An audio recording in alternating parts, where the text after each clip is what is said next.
네, 이제 추석 명절을 맞이해서 우리 많은 분들이 귀성 행렬에 접어들었습니다. 왜 그렇게 복잡한 길을 뚫고 열심히 고향으로 달려갈까요? 그것을 이렇게 표현할 수 있을 것입니다. 위로를 찾아간다. 네. 고향집, 부모님의 집, 그곳에 위로와 힘이 있기 때문입니다. 그러니까 고향집을 바라보고 가까이 가는 것만 해도 위로가 되는 거예요. 지난번에 북한, 중국 접경 지역에 우리가 비전 트립을 했었는데요. 그때 이제 가신 분들 중에 북한 지역에 이렇게 고향을 두고 계신 분들이 가셨어요. 특별한 의미를 두고 가셨죠. 그런데 그 가까운 북한이 보이는 지역에 저 건너편이 우리 부모님이 사시던 곳이다. 또 그 북한 지역에 어디에 본인이 살았다. 남들보다 더 특별한 그 감동과 위로를 받는 모습을 봤습니다. 비록 건너가지 못하지만 그 가까이 가면서 더 뜨겁게 기도하고 그 위로가 필요한데 그래도 바라보면서 위로받는 것이죠.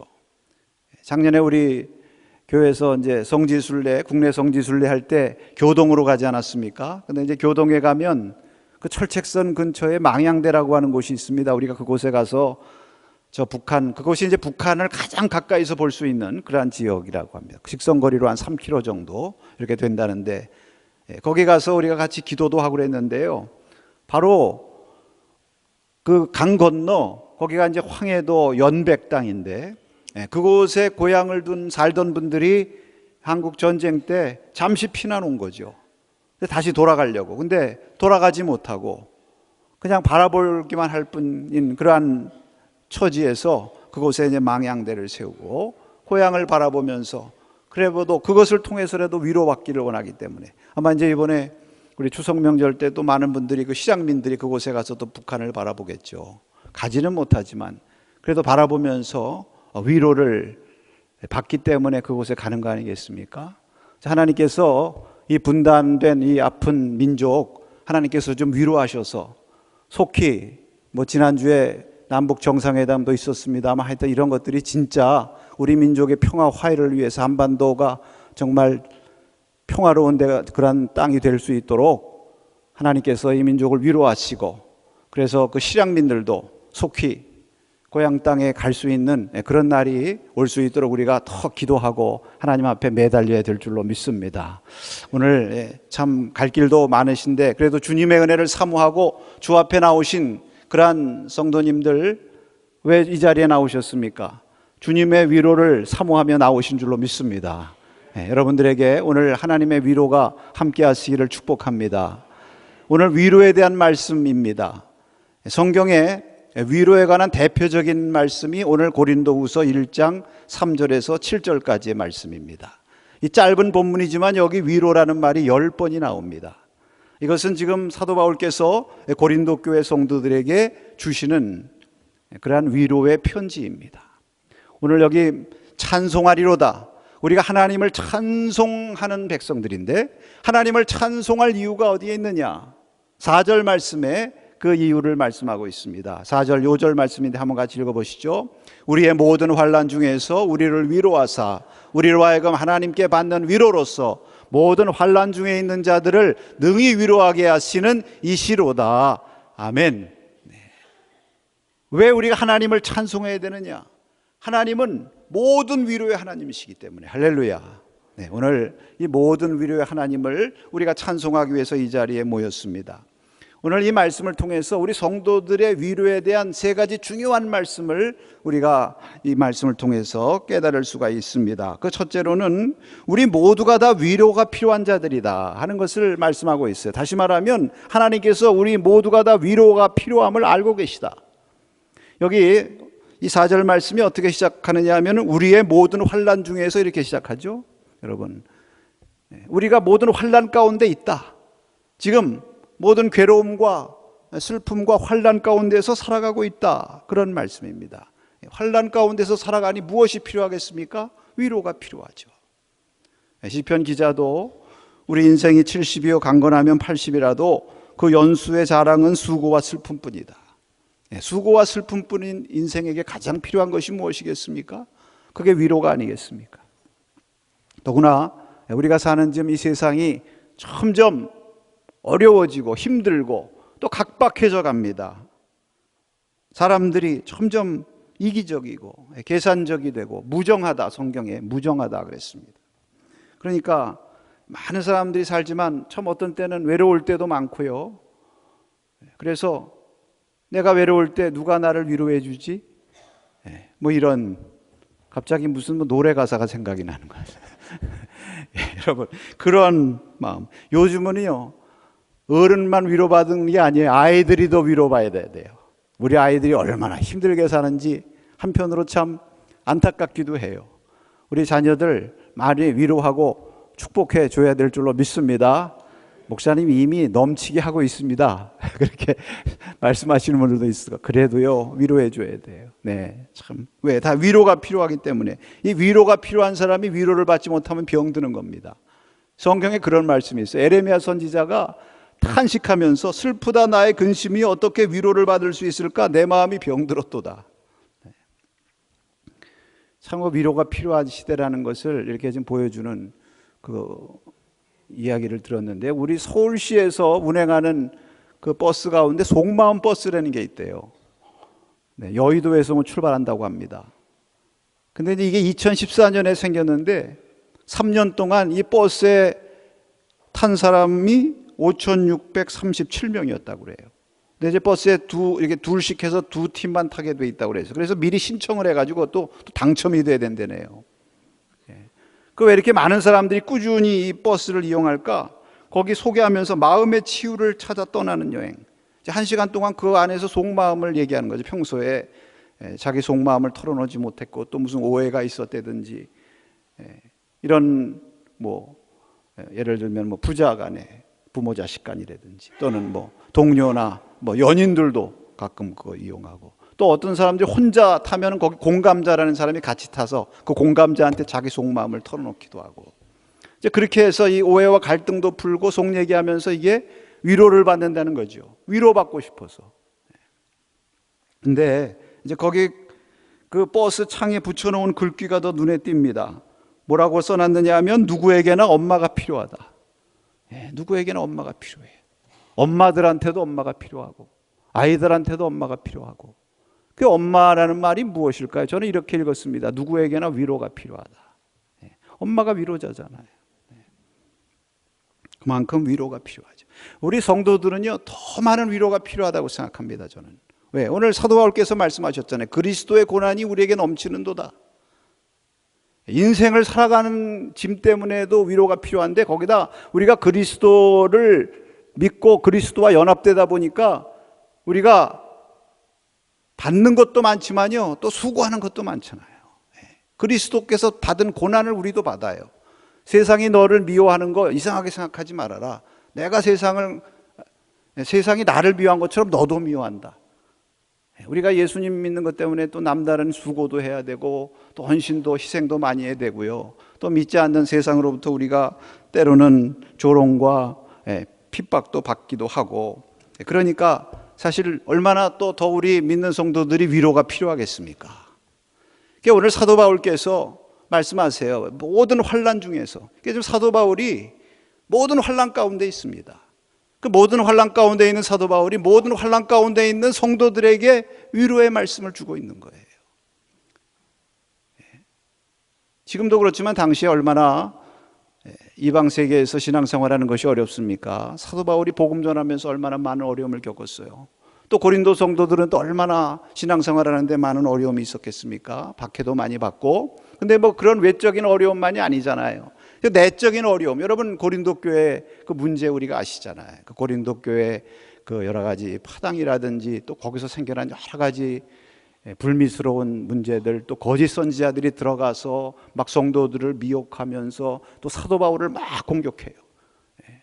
그래서 또 사도 바울이 고린도 교회 성도들 때문에 또 상처도 받고 뭐 그런 얘기들 우리가 다 아는데, 이런 많은 환난 가운데 있는 사도께서 그 성도들을 향해서 말씀하시는 것입니다. 우리가 다 이런 환난 가운데 있어서 우리가 다 위로가 필요한 사람들이다 하는 것을 말씀하는 것이죠. 그런데 감사한 것은 여러분, 그렇게 위로가 필요한 우리에게 환난이 많은 만큼 또 여기 보니까 그리스도로 말미암는 위로도 넘치느니라. 할렐루야. 고난이 많은 만큼 위로도 넘친다. 이렇게 말씀을 하고 있습니다. 7절에도 보면 너희가 고난에 참여하는 자가 된 것 같이 위로에도 그러한 줄을 알미라. 참 여러분, 이것이 우리 성도들이 누리는 특별한 은혜인 것 같아요. 그게 무엇이냐면 이제 고난이 많으면 실망과 좌절이 많아야 되잖아요. 그런데 고난이 많은 곳에 위로가 많다. 마치 죄가 많으면 심판이 많아야 되잖아요. 그런데 뭐라고 말씀하셨습니까? 죄가 많은 곳에 은혜가 많아요. 이것이 우리 성도들이 누리는 특별한 축복의 삶이라고 믿습니다.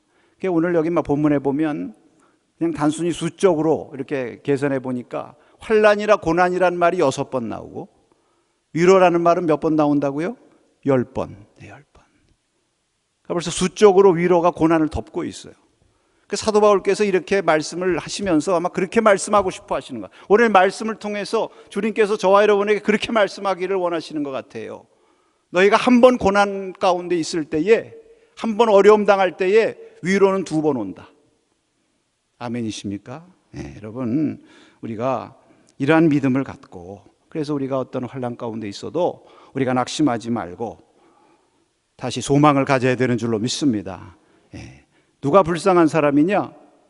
환난이 없는 사람, 환난이 있는 사람이 불쌍한 사람이 아니라 환난이 있을 때 위로받을 데가 없는 사람. 그런데 우리는 환난 가운데서 넘치는 위로가 우리에게 있습니다. 할렐루야. 그러니까 저와 여러분은 소망이 있는 사람이에요. 아멘.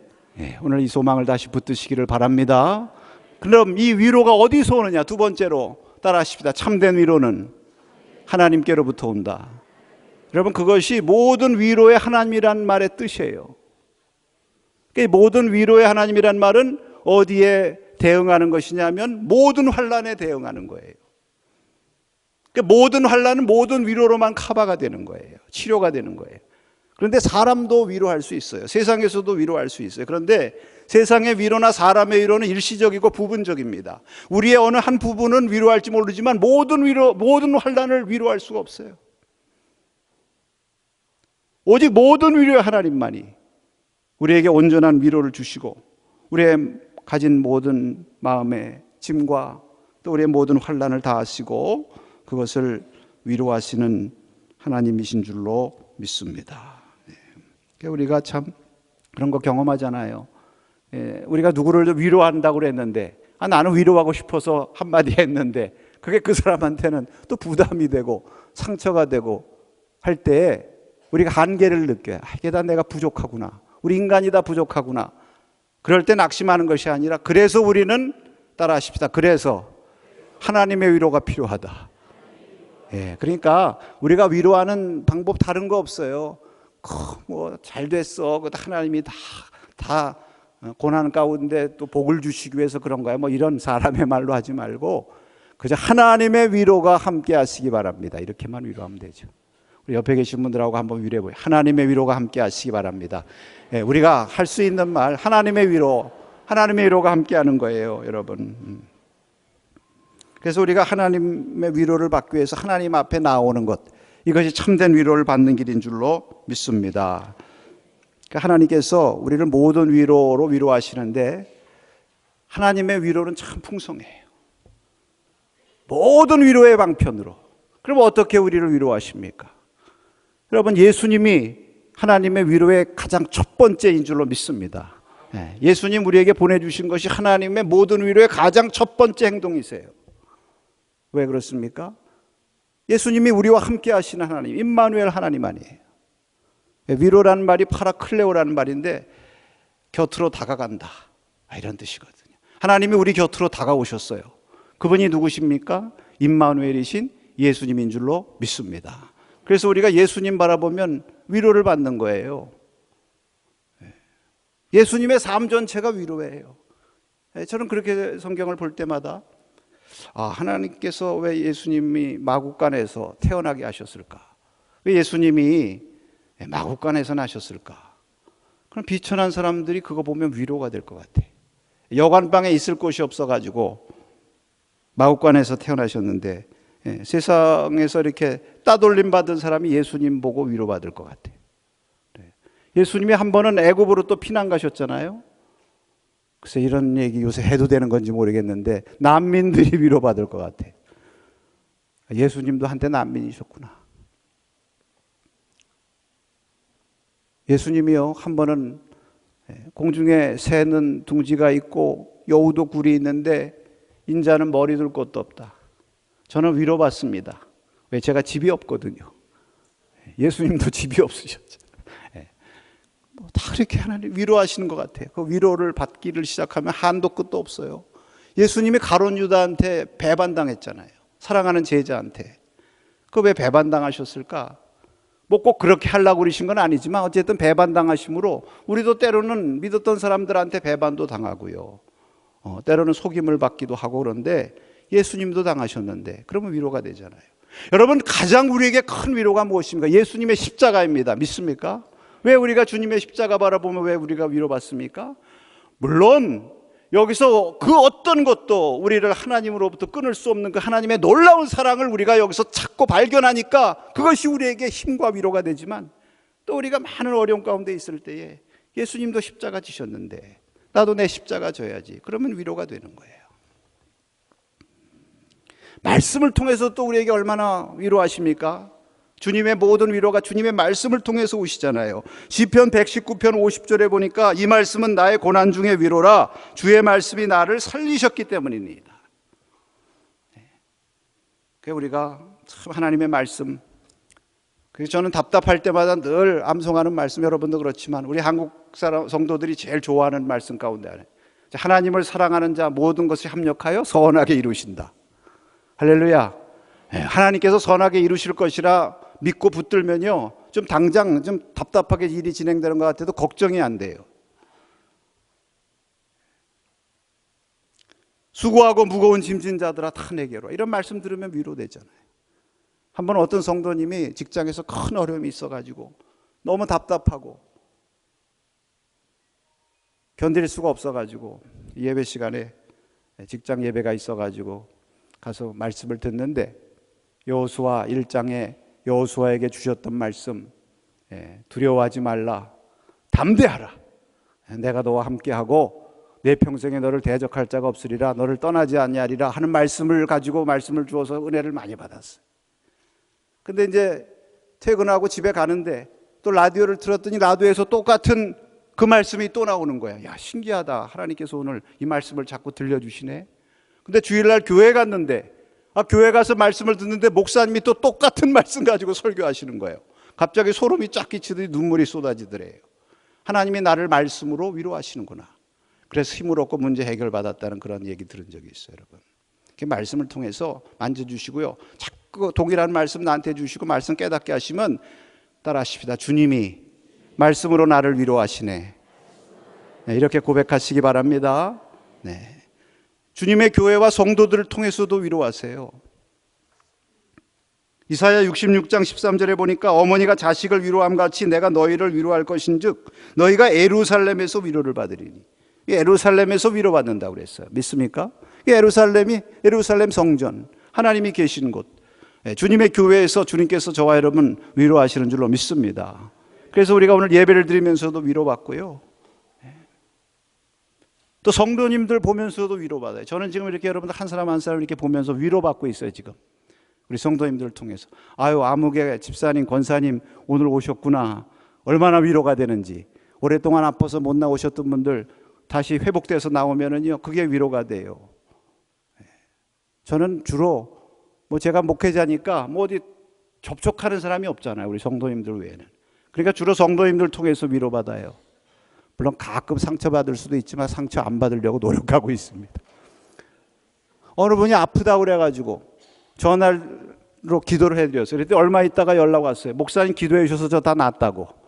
제가 속으로 그랬어요. 믿음으로 나셨죠, 속으로. 그러면서도 기분 좋더라고요. 이거 다 위로죠, 위로. 우리 성도님들이 참 어려운 가운데 좋은 소식 들려줄 때 위로가 되고요. 교회에서 참 보이지 않는 곳에서 열심히 헌신하고 봉사하는 그런 분들 보면 다 위로가 되고 얼마나 위로가 되는지. 할렐루야. 네. 고린도후서 7장 6절에서 7절에 보면요, 사도 바울도 위로받았어요. 누구를 통해서 위로받았느냐?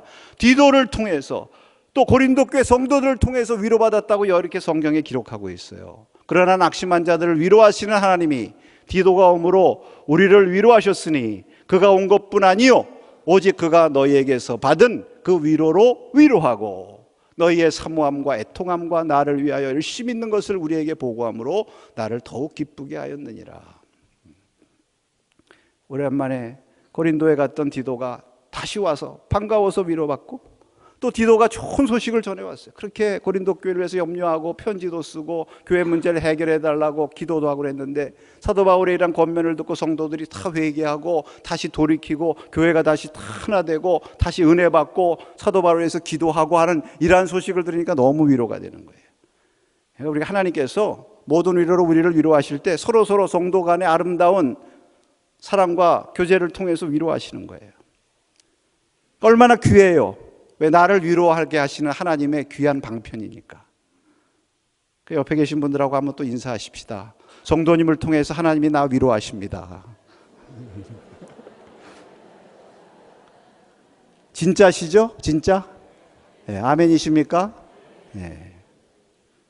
우리가 늘 교회 안에서 이렇게 믿음 생활하는데 우리 성도님들 통해서 위로 안 받으면 누굴 통해서 위로받아요? 하나님의 이런 위로가 여러분 모든 위로에 하나님의 축복이 함께 하시기를 축복합니다. 그 마지막으로 여기 그 다음에 하나님께서 이 위로하심으로, 우리를 위로하심으로 우리 가운데 일어난 놀라운 역사와 축복의 열매에 대해서 말씀하고 있어요. 그게 무엇이냐면 먼저 6절에 보니까 이런 말씀이 있어요. 이 위로가 너희 속에 역사하여 우리가 받는 것 같은 고난을 너희도 견디게 하느니라. 따라 하십시다. 견디게 하느니라. 네, 하나님의 위로가요, 하나님의 받는 위로가 우리 가운데 역사를 해요. 어떻게 역사를 하느냐? 동일한 고난 가운데 있는 우리를 견디게 하신대. 견디게. 네. 맞는 말이에요. 정말 하나님의 위로가 아니었으면 우리가 어떻게 견딜 수 있었을까? 그냥 견딘다는 말이 너무 은혜가 돼요. 견딘다는 말이 휘포모네라는 말인데 이게 인내. 환난은 인내를 낳는다. 인내는 연단, 연단은 소망을 낳는다 그랬는데 그 인내와 같은 말입니다. 그러니까 여기서 이 견딘다는 것은 그냥 마지못해서 수동적으로 죽지 못해서 견디는 게 아니에요. 이것은 극복하는 것입니다. 극복한다는 말, 영어로 overcome, 이긴다는 말이 있잖아요. 따라 하십시다. 견디는 것이 이기는 것이다. 하나님께서 우리가 하나님 앞에 기도할 때 하나님 나 너무 힘들어요. 이 문제 좀 해결해 주세요. 그렇게 기도할 때 하나님께서 물론 해결도 해주시지만 먼저 우리에게 응답하시는 것이 있어요. 그것을 견딜 수 있는 힘을 주시는 거예요. 그게 하나님의 1차 응답입니다. 믿습니까? 이미 견디면 그 다음서부터는 해결은 시작되는 거예요. 왜? 내 속에서 해결됐으니까. 바깥의 문제 다 해결돼도 내 속에서 해결 안 되면 무슨 소용이 있어요? 내 속에서 해결이 되고 견딜 수 있는 힘과 소망을 하나님께서 자꾸 주시면 바깥의 문제는 하나님께서 하나님의 방법대로 아름답게 잘 해결해 주실 줄로 믿습니다. 그러니까 우리를 위로하시는 하나님의 목적이 있는 거예요. 우리로 하여금 견디게 하시기 위해서, 환난 중에서 흔들리지 않고 소망 가운데 굳건히 서게 하시기 위함인 것입니다. 여러분, 이런 사람이 복된 사람이죠. 그래서 우리가 어떤 환난 가운데서도 낙심하거나 포기하지 마시기 바랍니다. 우리를 위로하셔서 붙드시고 견디게 하시는 하나님이 계세요. 우리를 위해서 기도해 주시는 성도님들이 계시고, 아멘이십니까? 뿐만 아니라 계속해서 보면 4절에 우리가 아까 읽은 말씀 하반절에 우리가 하나님께 받는 위로로서 모든 환난 중에 있는 다른 사람들도 능히 위로하게 하시느니라. 따라 하십시다. 능히 위로하게 하시느니라. 그래서 모든 위로의 하나님은 어떤 하나님이신가 하면 우리를 위로하시는 하나님이면서 동시에 우리를 위로하사 우리가 받는 위로로서 다른 사람도 능히 위로하게 하시는 하나님이라고 오늘 말씀하고 있습니다. 그러니까 그리스도의 고난이 우리에게 넘친 것처럼 그리스도로 말미암아 우리에게 주시는 위로도 넘치고, 이 넘치는 위로를 우리가 받음으로 말미암아 우리가 다른 사람까지 위로할 수 있는 그런 성숙한 신앙의 단계로 나아갈 수 있도록 역사하신다는 거예요. 오늘 여기 사도 바울은 내가 고난을 당하는 것도 너희의 위로와 구원을 위함이요 내가 하나님으로부터 위로를 받는 것도 너희의 위로를 위함이다, 이렇게 말씀하시지 않았어요. 여러분, 우리가 남을 위로하는 거 이걸 사명이라고까지 말씀드리고 싶진 않아요. 또 그 부담되니까, 목사님 나도 지금 위로받고 힘든데 무슨 다른 사람까지 위로할 사명이라는 것도 너무 많이 쓰면 안 되니까. 그러나 하나님께서 우리를 위로하시면요, 자기도 모르게 다른 사람 위로하게 돼. 예수님께서 왜 우리의 위로자가 되십니까? 예수님께서 그 시험과 아픔을 당하셨잖아요. 그래서 시험 받는 자들을 능히 도우실 수 있다고 말씀하지 않았습니까? 그러니까 우리가 때로는 어떤 어려움과 고난을 처하게 되는데, 그러면 동일한 고난을 처한 사람을 이해하게 되죠. 그 곁에 가서 이해하는 마음을 갖게 되는 거, 그게 위로 아니겠어요? 그 영국 빅토리아 여왕 시절에 그 왕의 신하 가운데 한 부인이 자녀를 임신했다가 유산을 하지 않았습니까? 너무 슬프고 좌절에 빠져가지고 막 우울증이 걸려가지고 막 죽을 지경이 됐어요. 근데 그때 그 왕이 자기 신하의 아내를 찾아가서 방문하고 나서 그 아내가 깨끗하게 회복이 됐어요. 그래서 나중에 어떻게 이렇게 특별한 부서가 뭐가 있었느냐, 어떻게 회복이 됐느냐 그랬더니 그 여왕이 와가지고 자기 손을 꼭 잡으면서 내가 당신 마음 다 압니다 한마디 하고 가더래요. 근데 알고 보니까 얼마 전에 그 여왕도 유산을 한 고통을 겪은 경험이 있는 거예요.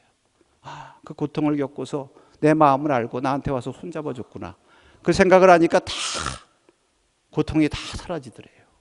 그러니까 참 이게 고난 가운데 위로받고 이긴 사람들에게 참 다른 사람을 위로할 수 있는 그런 특별한 은혜와 힘이 있다고 믿습니다.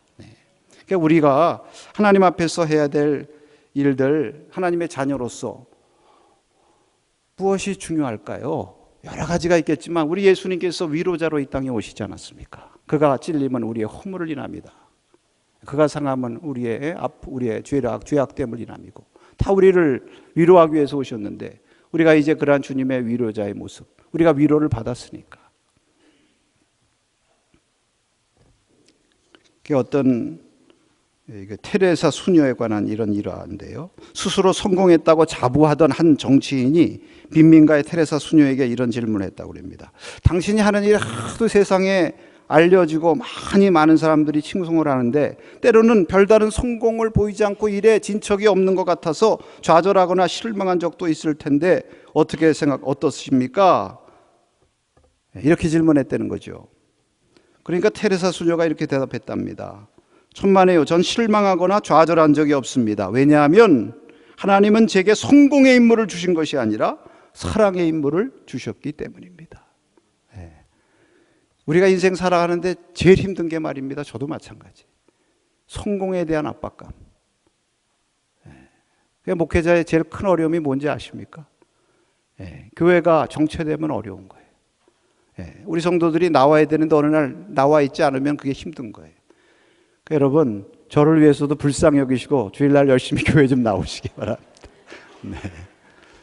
근데 또 오늘 말씀 들으면요, 목회는 근본은 패스토랄 케어다. 케어. 하나님이 나에게 성공의 임무보다 우선 사랑의 임무를 주셨다. 우리 성도들을 잘 섬기고 잘 케어하고 잘 축복하고 위로해야지. 할렐루야. 우리도 마찬가지입니다. 하나님께서 우리에게 인생에 많은 날들을 주셨는데 내가 이거 성공해야지 하는 이것만 생각하면 힘들어서 참 어려울 거예요. 그러나 사랑의 임무를 나에게 주셨다. 주님의 사랑을 나누는 그러한 거룩한 일을 나에게 맡기셨다는 이러한 믿음을 가지고 살아가면 하나님께서 우리에게 큰 위로를 주시고 또 우리가 하는 모든 일도 잘 될 수 있도록 하나님께서 역사하실 줄로 믿습니다. 우리 교회가 말이죠, 어떤 공동체가 되어야 될까요? 교회에 일이 많이 있지만 오늘 말씀을 통해서 우리에게 다시 한번 주시는 것은 우리 교회는 위로의 공동체가 될 수 있기를 축복합니다. 우리가 왜 교회에 나와요? 위로받기 위해서. 이 세상에 위로가 없으니까, 평화가 없으니까. 또 하나님의 교회 나오면은 더 내가 위로받을 수 있다는 기대를 가지고 나오는 거잖아요. 그런데 이런 기대가 잘 충족이 안 되면 더 실망이 되는 거예요. 그래도 교회 나가면 위로받을 줄 알았는데 이게 안 되면 실망이 되잖아요. 우리가 그런 일이 안 일어나도록 우리가 하나님 앞에 늘 기도하고 우리 교회가 더 위로와 사랑의 공동체로 하나님 앞에 쓰임받을 수 있기를 축복합니다. 하나님께서 왜 우리를 이렇게 귀한 직분을 주시고 주님의 자녀로 세워주시고 또 귀한 일꾼들로 세워주셨을까요? 우리가 제2의 디모데, 제2의 디도, 제2의 바나바와 같은 그런 위로하는 자가 되라고 저와 여러분을 세워주신 줄로 믿습니다. 데살로니가전서 4장 18절 보면 그러므로 이러한 말로 서로 위로하라. 이러한 말로 서로 위로하라. 우리가 뭐 많은 것으로 위로할 수 있어요. 우리가 열심히 신앙생활하는 것이 다 위로가 되지만 말로, 이러한 말이 무슨 말입니까? 그 앞에 소망의 말. 주님 다시 오시니 잘 참고 이기자 하는 이런 소망의 말. 낙심케 하는 그런 말이 아니라 우리가 소망을 주는 그러한 말로 서로 위로하십시다. 이번 추석을 맞이했는데 여러분 이제 추석을 보내면서 서로 위로하는 계절입니다. 이런저런 말도 많이 할 텐데 우리 믿는 성도들이 축복하고 위로하고 소망을 주는 말 함으로 말미암아 이번 추석 명절도 여러분 위로의 시간이 되시기를 바라고 또 우리 교회 안에서도 하나님의 위로를 갑절로 받으시기 바라고 무엇보다도 참된 위로는 우리 하나님께로부터 온다는 이 믿음을 가지시고 늘 주님 앞에 나와 주님께 우리의 모든 것을 쏟아놓으심으로 모든 위로의 하나님의 놀라우신 위로와 평강이 여러분의 삶을 다스리시기를 주님의 이름으로 축복합니다. 우리 찬양 한 곡하고 기도하겠습니다. 복음성가 98장 주님이여 이 손을